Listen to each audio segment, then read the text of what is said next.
six-pack and staying home for a month? Nope.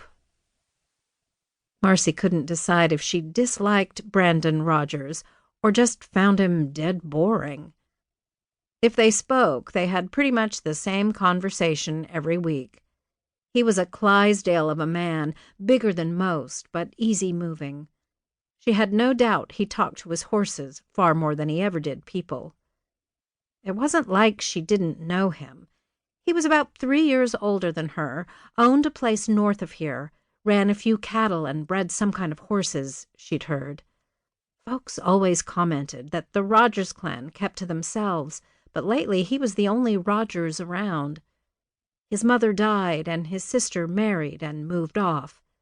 He'd never dated anyone that she knew about. In his 20s, he had gone off to the Marines for 6 years. You want to sit down? He dipped his worn Stetson toward the chair to his left. She almost jumped in surprise. He'd never asked her to join him. But Marcie didn't want to make a scene. He never talked to anyone, and no one talked to her, so they could sit at the same table in silence together.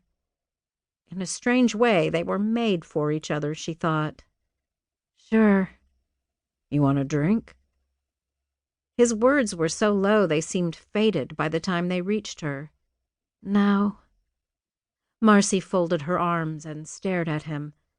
They'd run out of conversation, and with his hat on, she couldn't see anything but the bottom half of his face.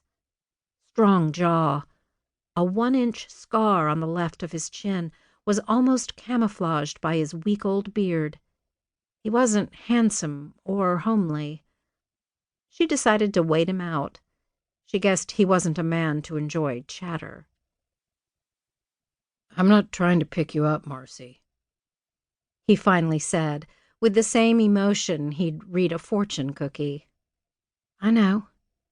You want to sit down is the worst pickup line ever. She raised her voice slightly as a half-dozen good old boys who smelled like they'd been fishing stumbled in. They all lived around Someday Valley, most with their folks, and even though they were near her age, not one had a full-time job. Joey Hatley, the shortest of the pack, bumped into Marcie's chair. Joey must have heard Marcie say, pickup line. I got a line that never fails. The stinky guy pushed his chest out as if performing to a crowd. Marcie smelled cheap liquor on his breath and fish bait on his clothes. She moved an inch closer to Brand. She wasn't afraid of Joey, but she didn't want her sins listed again.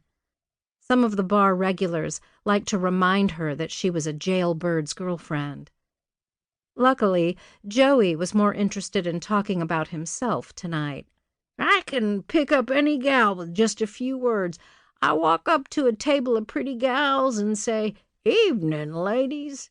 This is your lucky night. I'm single and here to dance. I've got a college education and I know my ABDs. He held up a finger to silence everyone before adding, Wanna see what I can do? The fishing buddies laughed. One slapped Joey on the back. Don't waste your lines on Marcie. She's not interested. She's sworn off all men since she slept with the bottom of the barrel. She didn't count Brand as a friend, but right now he was the safest bet in the room. A pack of drunks was never good, and they all appeared to have more than a few bottles of courage in them. Another fisherman joined in. Yeah, she was shacking up with a killer. They say a man who thinks about burning folks alive is sick in the head.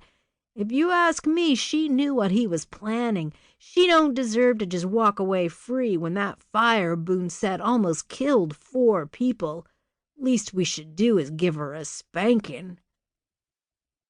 The oldest of the group added as he scratched his bald head, Maybe we should strip her and paint an A on her chest like they did in that old book Mrs. Warren made us read. They stripped a woman in the Scarlet Letter? Joey's squeaky voice chimed in. Maybe I should have read that.